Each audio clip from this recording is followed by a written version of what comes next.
Look, President Macron should advise himself. The embassy of France in Accra should advise Macron. Because if he sets his foot on Accra, he will be met with a massive demonstration. We will teach Macron a lesson. We will let him understand that we are not. Whenever I say my PENDREAM TV there, I see them yupo Against us. But interestingly, it is not just the Catholic Church. The Church of England has also apologized. The Anglican Church has also apologized for its role. You know why? Because the church itself kept slaves. The leaders of the Anglican Church kept slaves. They themselves were slave owning. They owned slaves. They exploited slave labor on plantations. Why? The Pope. There was a Pope who had slaves. This is the truth in our history. The church itself kept slaves. So today we are waking up, we are looking through, we are seeing through their lies, we are beginning to fight, and then all of a sudden, one after the other, say, we apologize. To dull our resistance, we must understand that they are apologizing because we fought. They are apologizing today because we resisted. If you stop your resistance, finish. You won't get anything. The resistance against the transatlantic slave trade and all those who perpetuated it must continue unabated until final victory. You understand? Apology. What are we going to do with apology? And you know, my brother, over the week, I heard something and I almost choked. You know, the government of Ghana is organizing this conference on reparations. I think it starts on the 7th or 17th of June. Okay, 16th of June. And to my horror, what am I hearing? That Nicolas Sarkozy, President of France,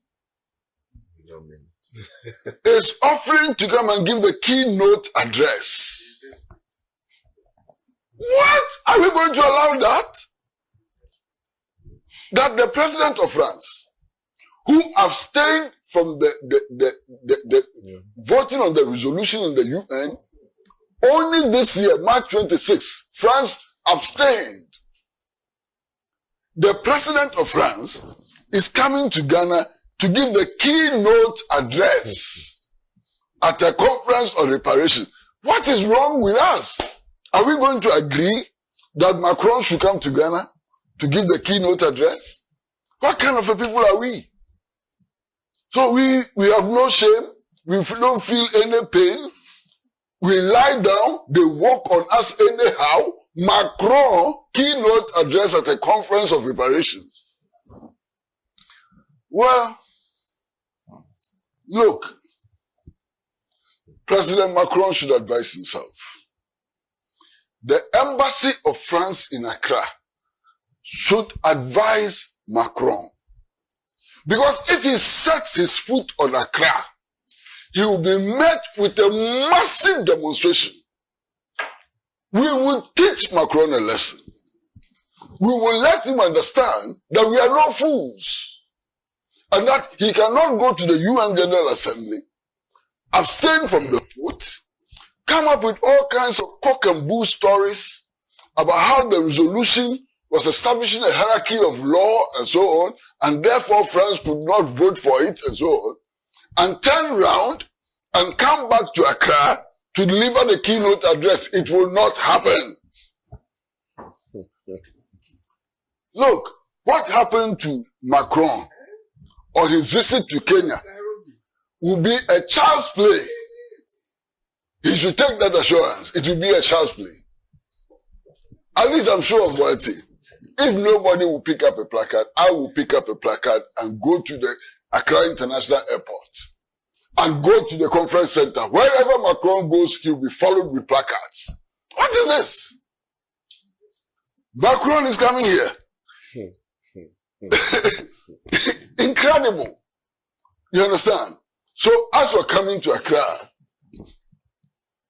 Macron should think twice, about coming to Accra. You see, what are we going to do with apologies? Anytime somebody apologizes on behalf of the perpetrators, our foreign minister is quick to issue a statement. Oh, we are happy and so. Happy about what? The apology has not led to the rectification of the wrongs. Why?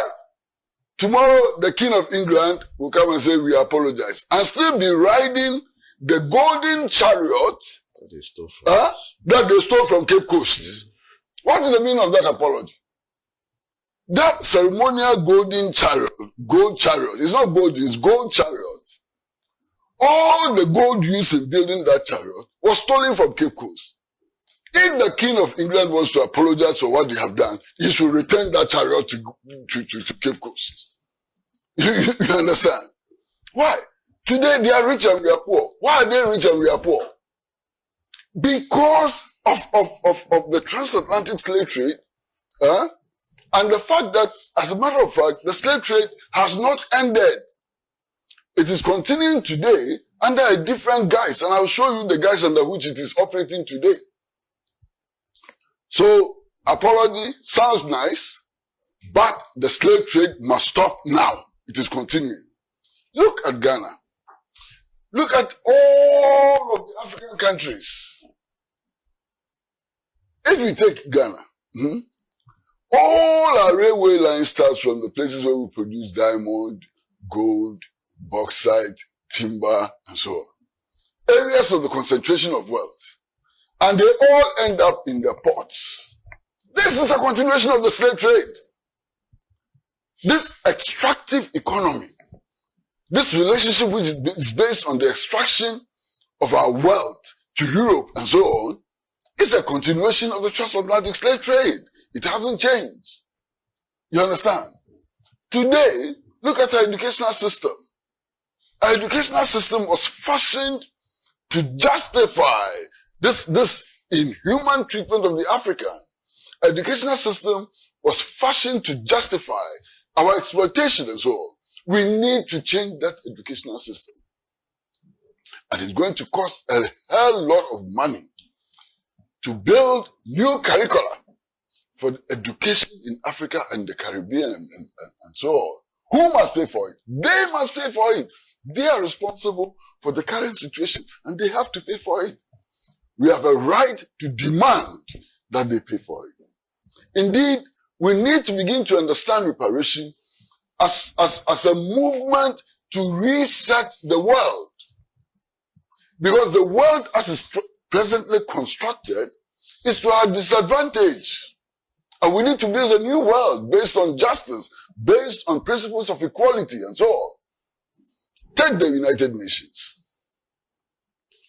There are 55 African countries with a total population of 1.4 billion. Every year in September, our leaders are encouraged to go to the New York General Assembly and go and make speeches and come back home. It has no impact, no effect. Real power is in the Security Council, and we don't have a veto. Why doesn't Africa have a veto in the UN Security Council? It is because at the time that we were constructing the United Nations, we were colonies. Okay? We were colonies. So we were not allowed to participate in the processes of setting up the UN and its agencies, including the World Bank, the IMF, and the World Trade Organization. We must demand a reset of the United Nations and its institutions. Let them take the UN and let us see whether the UN will continue to have the legitimacy that it has. This is the foreign minister of Togo. This is the foreign minister of Togo not the foreign minister of Cuba, the foreign minister of Togo, making this bold statement in Algeria. You understand? So look, the time has come for us to intensify the struggle. As for the confused African intellectuals, and there are so many of them, they are so confused, it's unbelievable. We are fighting for reparative justice. And these African intellectuals come and say, oh, we are not entitled to any reparation. These African intellectuals come and say, why are you fighting for reparative justice? After all, it is Africans who sold their brothers and sisters into slavery. Where did they get that from? Unbelievable. The resistance against the transatlantic slavery from Africa is so well documented. All you have to do is a little research and you will find the resistance to the transatlantic slave trade by African people. When they say that for every person who was captured into slavery, 3 others died. Why did they die? If they supported the transatlantic slave trade, would they have died? They died in wars of resistance against the transatlantic slave trade. Look, if you go to Europe today and you go to their museums and you see the human remains which are on display and so on, whose remains are in their museums? The remains which are in their museums are the remains of resistance, the wars of resistance on the continent, and so on. In any case, let us say that we will agree that Africans also took part. Today, if we are looking for the things which the surpluses, that issue is absolutely on the quiet. We no longer talk about it. We have accepted defeat. Or perhaps we've been paid so well that we cannot talk about it. Because all this flooding sits behind our economy.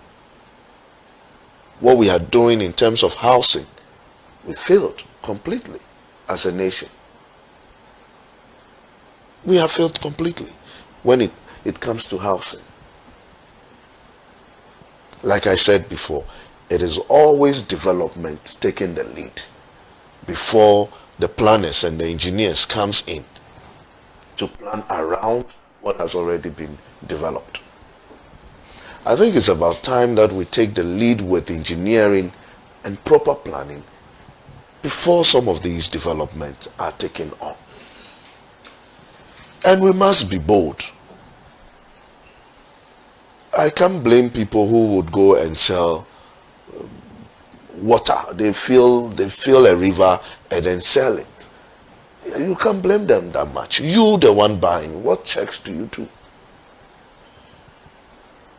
Because if you go to this Dansoman Dam, you see the signs on all the walls. On all the walls. Just after the roundabout, going to the Liberty side, after 3 junctions, you will see the signs. But we saw people filling the place, making money out of it. Now, when it comes to the Wager Dam, there shouldn't be an issue of spillage. The issue is that the channel, when the river overflows its banks, it has a channel it goes through into the sea. That channel is always blocked. And that is why the water returns back into the community. We sit aloof, wait for disaster to hit, then you see some excavators there.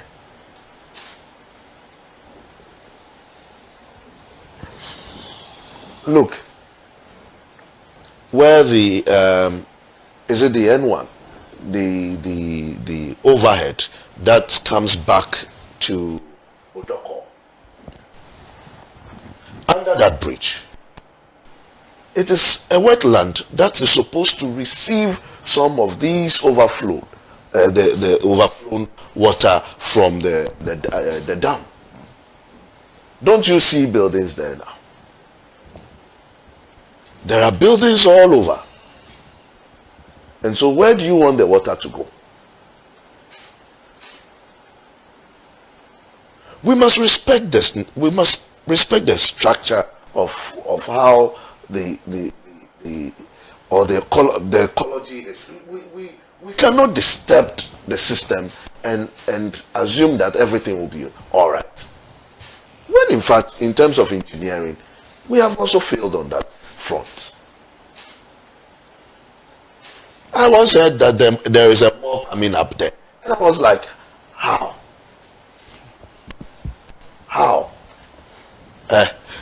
Our Korle Lagoon. For ages, we have been told that somebody is dredging it.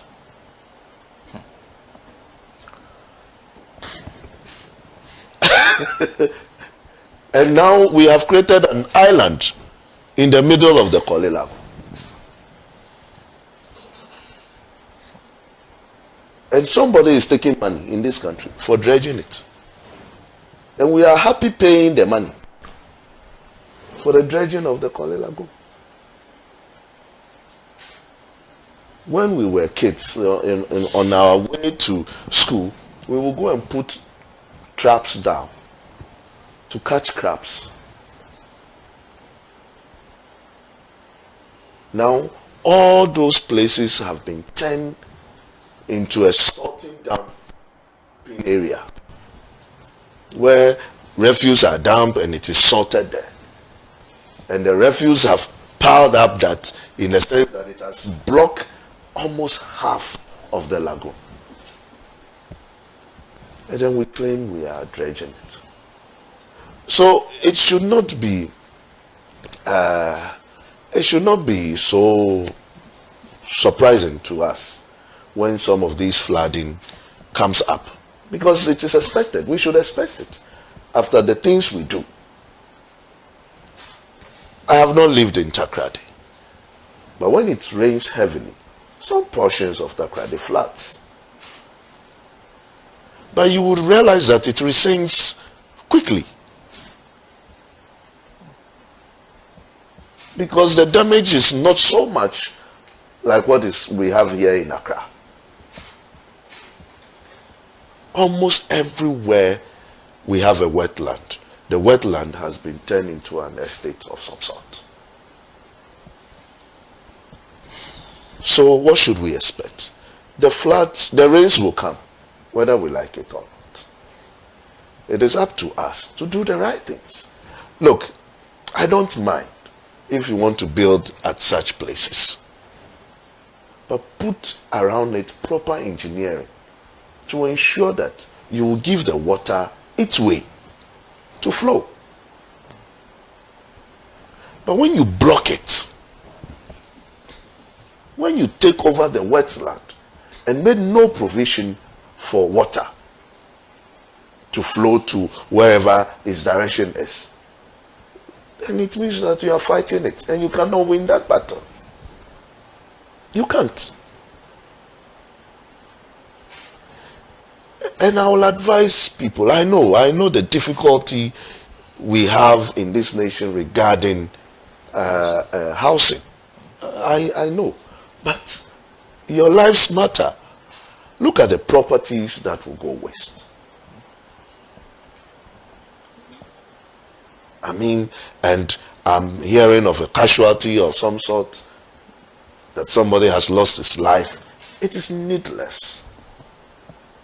Yes, disasters can happen, but this is just not a disaster. This is a disaster we've planned to have. And so at least I saw people with boats rescuing people, moving people, and I asked myself, are we correct? Are we really correct? That we are in leadership, we don't do anything about the problems. We will wait for it to happen, and then we will pretend as if we are solving it or helping people out of it. What is wrong with us? I think that it's time that our engineers comes up with a better and a superior engineering and planning for these things to stop. It is not good economically. Look, when it rains, I don't know how, this Achimota to Ofanko, it gets flooded to the extent that you cannot move. So when it rains, when the downpour is heavy, I don't move at all from the house. I mean, how? Because of a rain. And sometimes I don't see the amount of rainfall that comes down for that side to be flooded. Clearly, it means that there was something wrong about the engineering of the road. And there will be so much traffic. You can spend hours just because of that flood. The same thing happens at the Ofanko roundabout at the other side. It gets flooded. But this road is not too old. So I asked myself, those who were planning the road, the engineers that worked on the road, what were they thinking? What were they thinking? And they will go free. They are enjoying their rewards of designing such a poor road. And nobody will question them. We will not even shame them. We will not even name them. And people suffer for this.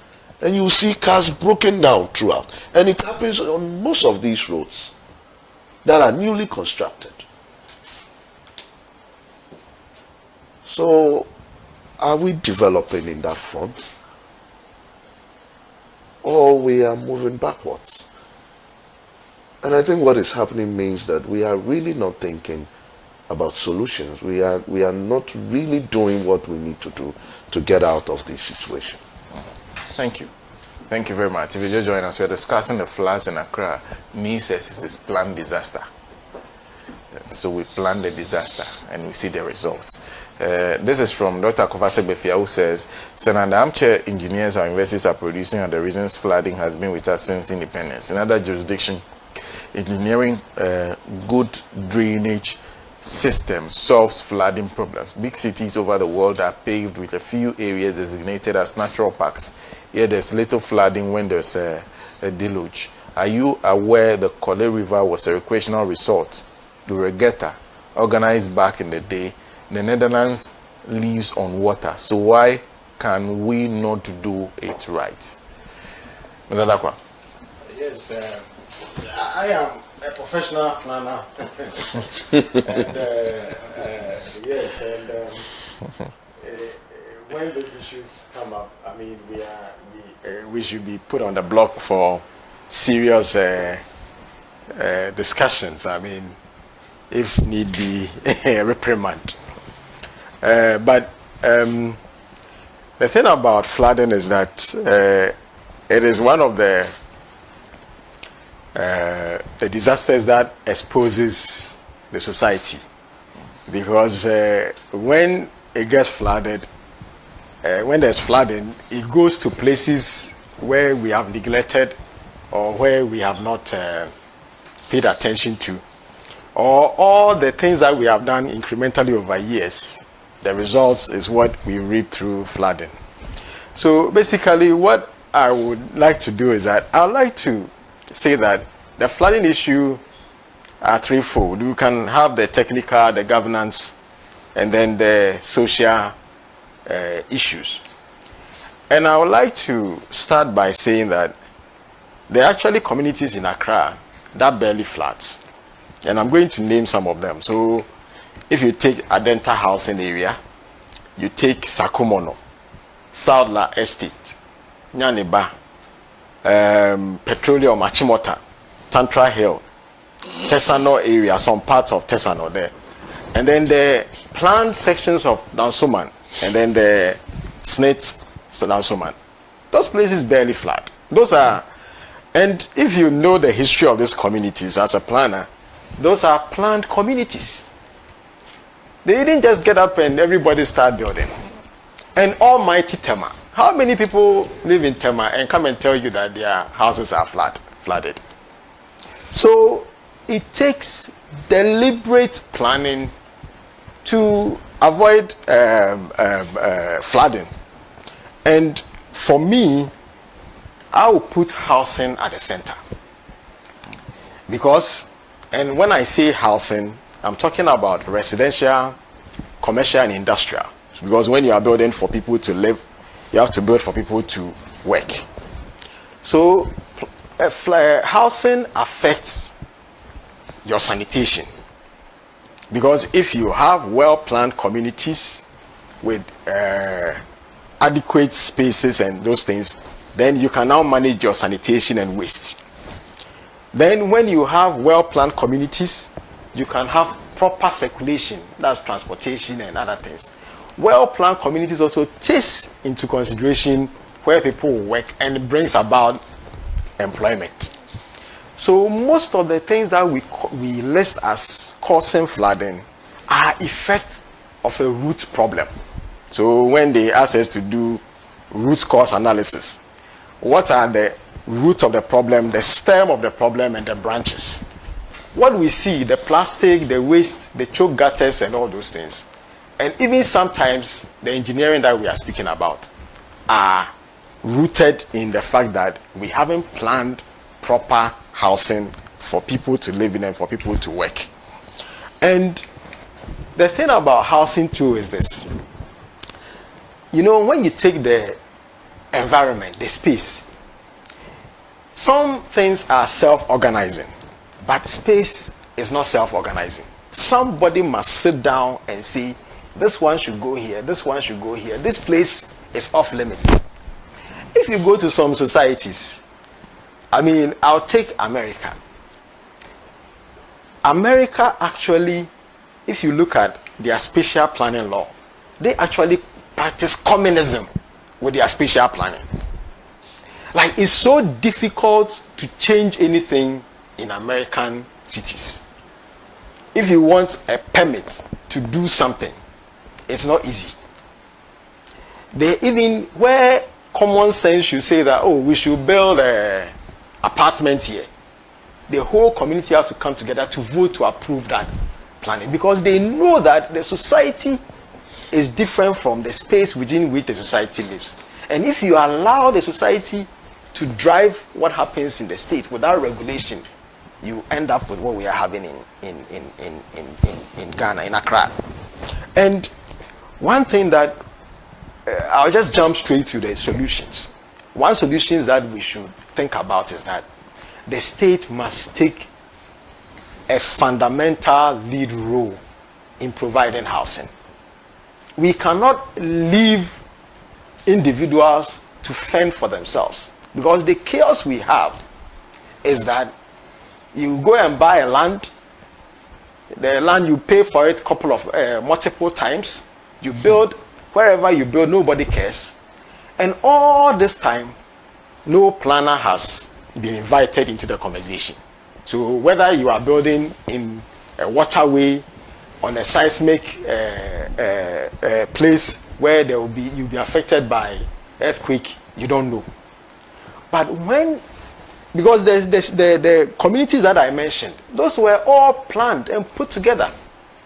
And normally when you have that kind of state leadership, what a result is that you have the basic minimums. The basic minimums. And if you look at those areas, you see that all the roads are laid. In fact, even the intersections, you see that the intersections are curved. I mean, that's what I used to know, whether the community is well planned. If the intersections are curved, so if you are curving, it's not a sharp angle, right? It's a curve. Because if you are planning, you need to have sight of view for the oncoming car. Or people have been trained and they are willing to do that. But we need state leadership to be able to bring this into fruition. Then we come to what is causing Accra to suffer this flooding, apart from the housing issue. It's also ecological. Now, if you look at Accra, in fact, I forgot to bring a map that I should have brought. So we used the satellite imagery from 1980, 1990, 2010, 2020, 2000, 2020, and 2010, and 2020. Now, when you look at 1980 and you extract the water bodies at that time, you will see that Accra was full of streams and water bodies. Almost everywhere in Accra, there were streams. When you come back to 1990, you see that some of the streams are gone, but there are still streams. All the way to 2000s, most of the streams were there. So let's ask ourselves, where are those streams? Where are the rivers? We have filled and built on all of them.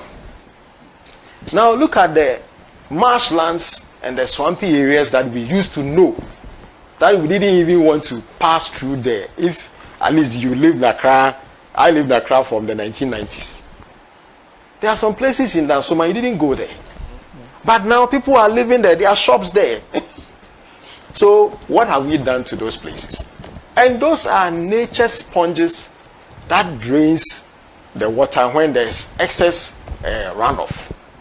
And these are the things that we have done to our hydrology, our water system. And Accra, by topography, is flat, fairly flat. The highest part of Accra is not even more than 40 meters. Some parts of Accra are even below the sea level. So Accra is by nature flat. So if you deprive Accra of all the sponges and the channels where the water flows, we are going to end up with this.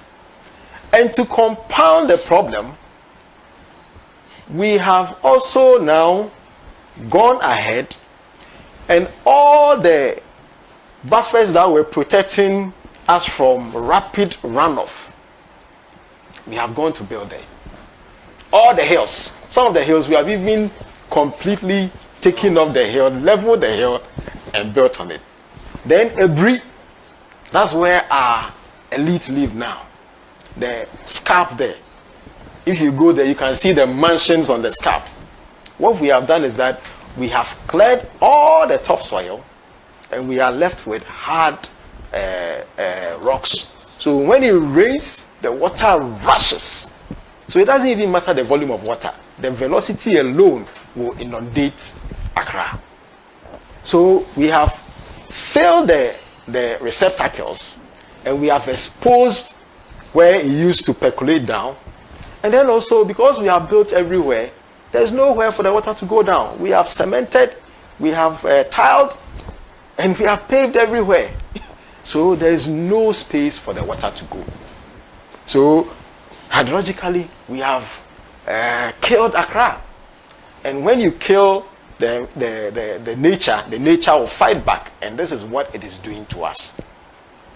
And then we also have the situation of the elite capture of our space. And I'm going to name some of the places that we shouldn't have built, but we have built. So when we go and we are demolishing, if I have my way, I'll start from there.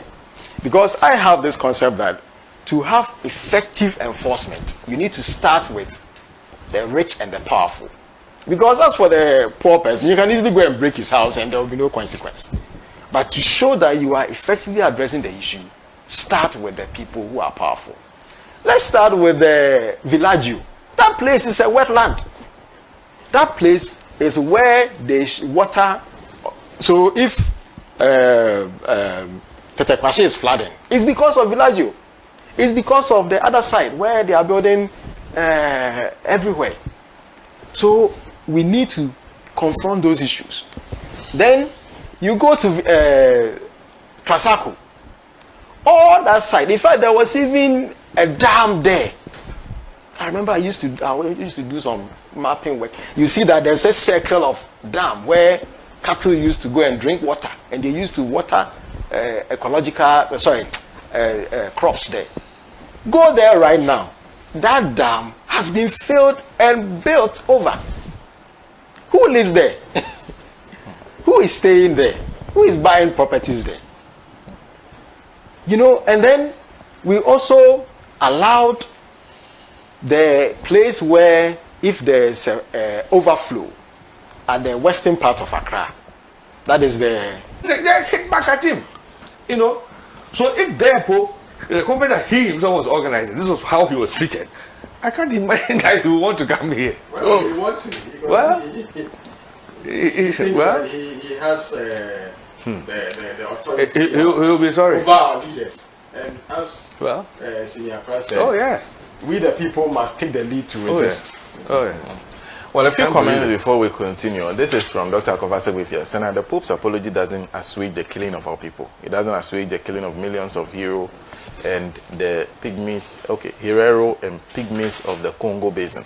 If the Vatican is genuine with this apology, it must openly support the United Nations resolution on reparations, and it must take the lead in dismantling its profits from the slave trade. Only then can the Vatican and the Catholic Church be taken seriously. A few more of those comments that are coming in. This says, hello. I'd like to point out something with your, hello, Mr. Pratt. This is Kwesi Kwanzaa from Brema, Asekuma, and the Central Region.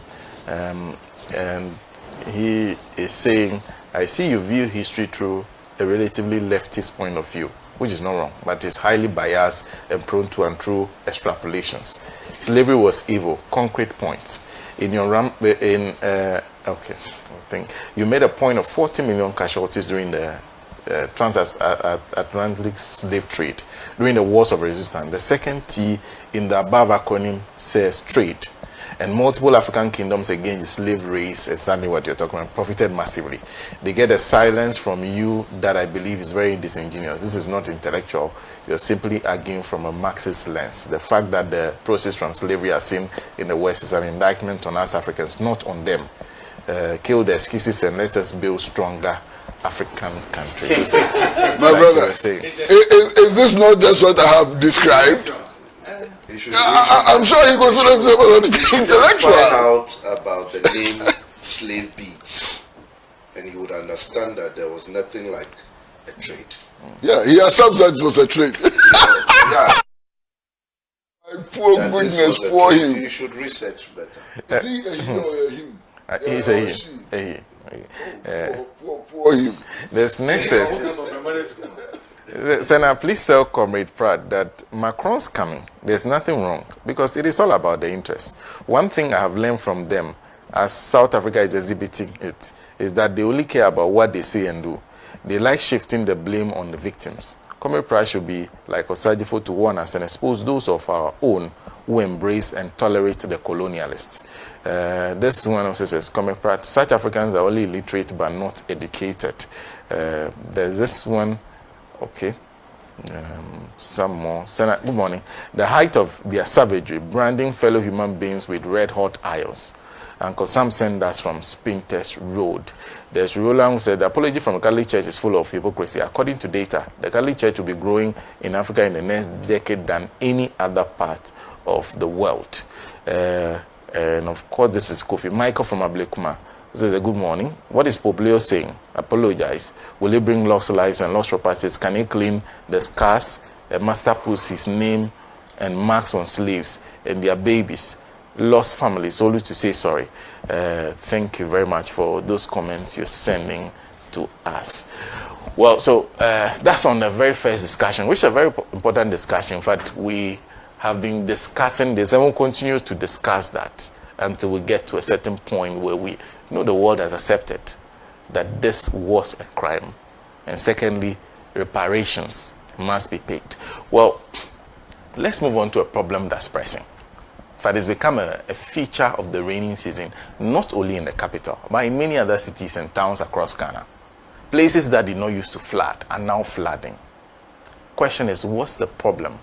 And in Accra recently, it's become particularly problematic, but they're getting used to that. That whenever the Wager Dam is built, we will have floods in our houses, we'll move out temporarily, and then we'll return after the flood waters have receded. But as I saw this, I think 2023 that it happened. It happened this time around again. So we'll be discussing that, and this time around I will start with me on this. Me. Well, say that this issue of flooding has been with us for some time now. I can't say for a fact whether it's getting worse or it has improved, but I can confidently say that we have totally failed in terms of planning our various cities. We've totally failed on that front. That development are moving faster than planning. And so we plan around what is being developed. And most time the engineering of our drains are so poor that it actually do not take into account the structures in terms of how The transatlantic slave trade and all those who perpetuated it must continue unabated until final victory. You understand? Apology. What are we going to do with apology? And you know, my brother, over the week, I heard something and I almost choked. You know, the government of Ghana is organizing this conference on reparations. I think it starts on the 7th or 17th of June. 16th. Okay, 16th of June. And to my horror, what am I hearing? That Nicolas Sarkozy, President of France, is offering to come and give the keynote address. What? Are we going to allow that?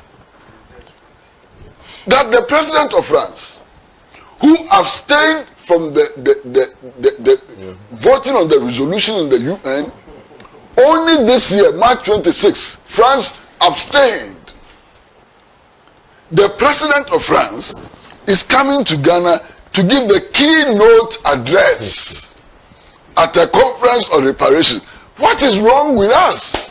Are we going to agree that Macron should come to Ghana to give the keynote address? What kind of a people are we? So we have no shame. We don't feel any pain. We lie down. They walk on us anyhow. Macron keynote address at a conference of reparations. we are placed. Back in the years, we've never heard Dansoman flooding. We've never heard of that. Where the old Winneba Road connects behind Pambros and all that was a wetland. Today it has been filled, sold. We all saw it. In fact, it's quite recent. I had a drive there and I was amazed the kind of structures you have there. I was like, do you know where this really is? Do you know where you are? In fact, you are living on water. There are many places in Accra that I just cannot fathom why somebody would buy such a place as a land and to build. I saw even huge warehouses in there. And I ask myself the question, have you taken the appropriate insurance for this? Because the floods will come. You know, we have seen what goes on at the Sakumono end. Almost all our Ramsar sites are under attack. I saw the last administration, the regional minister demolishing buildings at the Ramsar site. And then the current one is also demolishing buildings at the Ramsar site, the same place. So the issue is how quickly are people building? And don't we see, the authorities, don't they see when these buildings are coming up? But of course, that is one aspect of this whole issue. I think that the time passed, the people who lived in Accra were smarter than those of us living in Accra today. Why I say so? I grew up in Accra. I grew up in Gamashi. And almost every 2-3 houses, you can count 3 houses and you'll find a well in one. And even when you get to the side of where we call English today, there were a lot of what we call taboo. So when it rains, most of these taboo, it's a well, but it's a stone well, you know, that harvests water. Today we've put concrete almost everywhere. And the drains are so small, they cannot contain what is coming. And the dirt, the plastic. On the quiet, now. Well, look, President Macron should advise himself. The embassy of France in Accra should advise Macron. Because if he sets his foot on Accra, he will be met with a massive demonstration. We will teach Macron a lesson. We will let him understand that we are no fools. And that he cannot go to the UN General Assembly, abstain from the vote, come up with all kinds of cock and bull stories about how the resolution was establishing a hierarchy of law and so on, and therefore France could not vote for it and so on, and turn round and come back to Accra to deliver the keynote address. It will not happen. Look, what happened to Macron on his visit to Kenya will be a child's play. He should take that assurance. It will be a child's play. At least I'm sure of one thing. If nobody will pick up a placard, I will pick up a placard and go to the Accra International Airport and go to the conference center. Wherever Macron goes, he will be followed with placards. What is this? Macron is coming here. Incredible. You understand? So as we're coming to Accra, Macron should think twice, you know, about coming to Accra. You see, what are we going to do with apologies? Anytime somebody apologizes on behalf of the perpetrators, our foreign minister is quick to issue a statement. Oh, we are happy and so. Happy about what? The apology has not led to the rectification of the wrongs. Why? Tomorrow the King of England will come and say we apologize and still be riding the golden chariot that they stole from Cape Coast. What is the meaning of that apology? That ceremonial golden chariot, gold chariot, it's not golden, it's gold chariot. All the gold used in building that chariot was stolen from Cape Coast. If the King of England wants to apologize for what they have done, he should return that chariot to Cape Coast. You understand? Why? Today they are rich and we are poor. Why are they rich and we are poor? Because of the transatlantic slave trade, and the fact that, as a matter of fact, the slave trade has not ended. It is continuing today under a different guise, and I'll show you the guise under which it is operating today. So, apology sounds nice, but the slave trade must stop now. It is continuing. Look at Ghana. Look at all of the African countries. If you take Ghana, all our railway line starts from the places where we produce diamond, gold, bauxite, timber, and so on. Areas of the concentration of wealth. And they all end up in the ports. This is a continuation of the slave trade. This extractive economy, this relationship which is based on the extraction of our wealth to Europe and so on, is a continuation of the transatlantic slave trade. It hasn't changed. You understand? Today, look at our educational system. Our educational system was fashioned to justify this inhuman treatment of the African. Our educational system was fashioned to justify our exploitation and so on. We need to change that educational system. And it's going to cost a hell lot of money to build new curricula for education in Africa and the Caribbean and so on. Who must pay for it? They must pay for it. They are responsible for the current situation and they have to pay for it.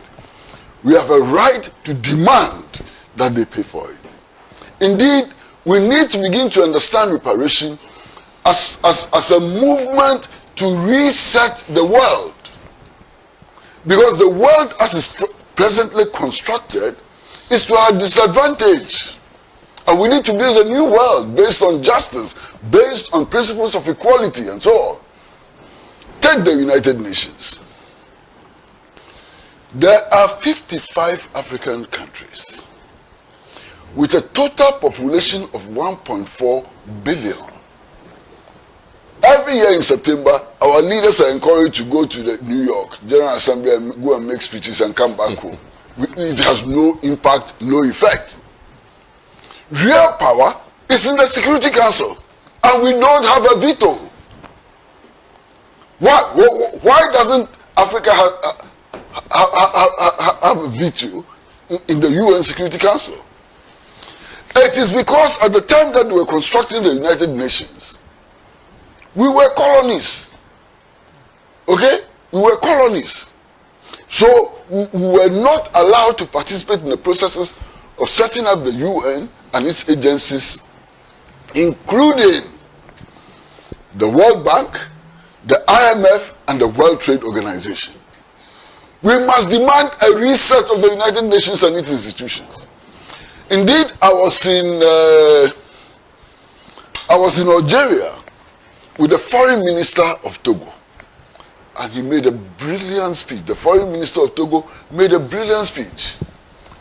The foreign minister of Togo said, look, if they won't respect us, if they will not allow us full participation in the activities of the UN and in the structures that make important decisions about the world, why do we go to the General Assembly? The foreign minister of Togo said, boycott the General Assembly. We were generated from the slave trade. Do you find it in Africa? The surpluses which were generated by the slave trade. You can't find it in Africa. You find it in Barclays Bank. You find it in the Vatican. You understand? You find it in European institutions and so on. So if we took part, how come that the profits did not come to Africa but all of it went to Europe? So even if we took part, we still have reason to fight for reparation because the profits did not stay here. It went out. Sana, Asagoma. Asagoma. What is this? So look, the battle will continue. The apologies may be regarded as a small first step forward. That is all they are. Very, very small, Vikuchi, small step forward. You understand? What we want to do is to reset this world. And nothing will stop it. The struggle has started. The struggle will continue until final victory. But also let me sound a small note of caution to our leaders. We salute our leaders. We respect them for making this an issue. We salute them for taking the resolution to the UN General Assembly. We salute them for the bold discussions they've had in the AU summits, for the interactions they've had with the Caribbean states and so on, for the progress that we have made so far. But this struggle is not for them. This is a struggle for all Africans everywhere. This struggle is not for President Mahama. This struggle is not for Samuel Okudatu Ablakwa. So they should never at any time think for one moment that they will control the movement of this struggle and its destination. They have done well, we salute them. But this is a mass struggle of the African people everywhere. Before they go and embrace those who are apologizing and sit on the podium with them in conferences on reparation and so on, they should remind themselves that this is a people's struggle which will be waged by the people, and the people will determine when victory is achieved and when victory is not achieved. Thank you. Thank you very much. You're right. The conference will start from the 17th and end on the 19th. You have also forgotten that the man declared himself Pan-African in Kenya. So he's using that status to come in. But you see, I'm very surprised to hear this. That he's actually wanting to come. I mean, Macron wants to come and give the keynote address after all that he's done. Especially after what happened to him in Nairobi. I can't believe it. He has no respect for us. Level of desperation. Macron has no respect for us. Did you see how he was talking down to the participants in the conference in Kenya? The hit back he got. This whole idea of the church being an instrument of salvation of all peoples and so on has been false from the very beginning. And that is what is beginning to unravel before our eyes. You know, the Pope is apologizing for the participation of the Catholic Church in the 1400s in the enslavement of non-Europeans. That's what he's apologizing for. Now, in the 1400s, how many churches existed? Go back and think. How many churches existed in the 1400s? Okay. So this whole lie about some institution which is going to deliver the whole of the world from sin and from poverty and so on is what is beginning to unravel before our eyes. You understand? Now there's so many others. And I'm happy my brother and friend says that he's an Anglican. What does that mean? He worships in the Church of England. How did the Church of England itself come about? Go back to history. The Church of England came about because of a dispute between King James and the Pope. And what was the dispute about? King James wanted a second wife. And the Pope said no, and Christian ethos and so on, you cannot have a second wife. So King James broke away from the Catholic Church and established the Church of England under his control so that he could marry a second wife. Not just that, he ordered that a new version of the Bible should be printed. And that is how we came by the King James version of the Bible. Has nothing to do with divinity. Has nothing to do with going to heaven. It's about the king's desire To marry a beautiful woman, that's all. You understand? It doesn't, I can tell you a few more stories. I've told this story a couple of times. Perhaps I should repeat it. You know, I go to church when my friends are having their weddings, when my loved ones are being buried and so on. You are compelled by some social ethos to go to church. And I go to church and I see these my relatives and friends and countrymen and so on singing with passion. There's one particular song that they sing with passion. Amazing Grace. When they sing it, it's like the Holy Ghost is falling on them and so on. Do you know the truth about that song? The truth about that song is that it was written by a slave trader. A slave trader wrote that song. And when they go to church and they sing it and think that it will give them a passage to heaven and so on, if you know the history, you can only laugh at them. Yes, the Pope is apologizing for the role played by the Catholic Church in the transatlantic slave trade. We have heard. But this apology is coming after more than 40 million Africans were massacred, were killed. This apology will not bring them back to life. The 40 million Africans who were killed, this apology would not bring them back to life. You understand? The estimate is that for every single African who was captured into slavery, 3 others were killed in the wars of resistance. The estimate is that 12.6 million Africans were taken into slavery. Do the maths. The 40 million who were killed, how are they coming back to life? Today, Pope Leo says that he's sorry. The church is sorry. 40 million people have been killed. Are they coming back to life?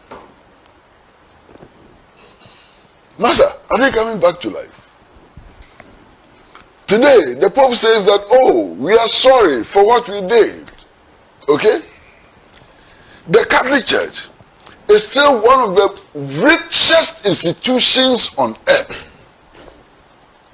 It has lands, it has schools, universities included, and so on. It actually runs banks, financial institutions, and so on.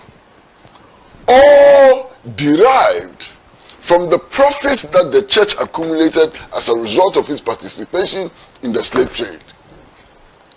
That wealth is stolen wealth. Is the church going to give up its stolen wealth?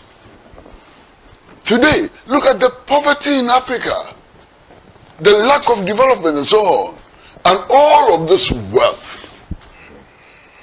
Some of it sits in Banco and Bruciano. Some of it sits in the Vatican.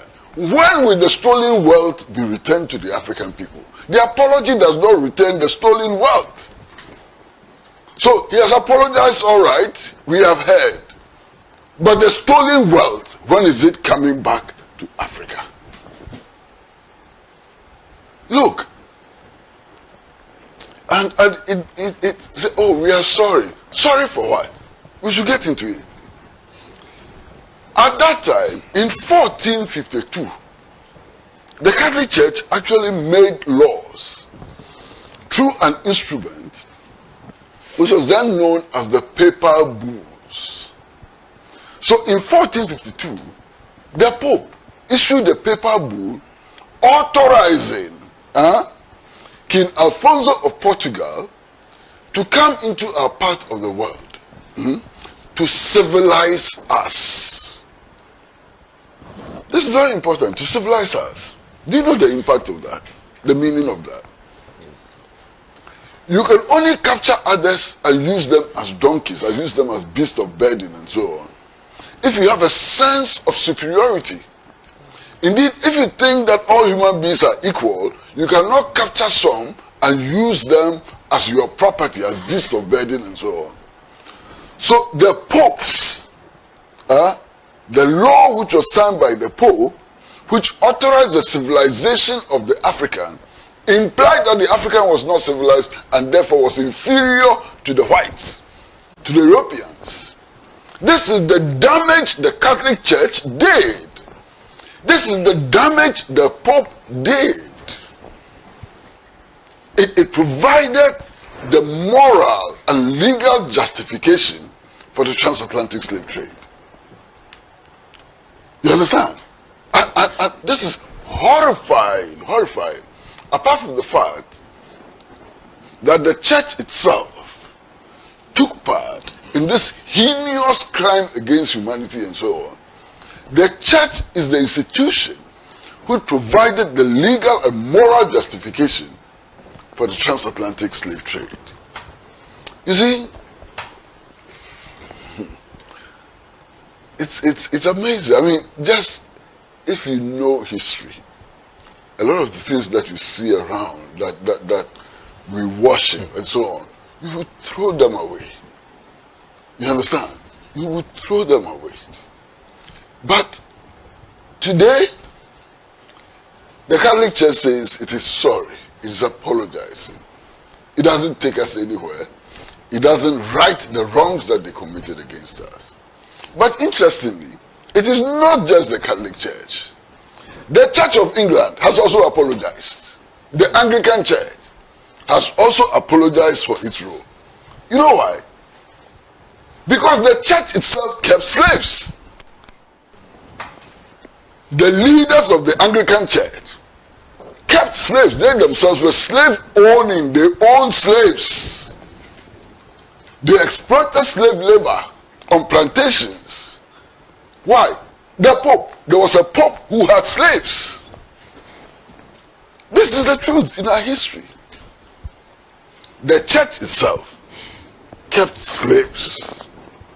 So today we are waking up, we are looking through, we are seeing through their lies, we are beginning to fight, and then all of a sudden, one after the other, say, we apologize.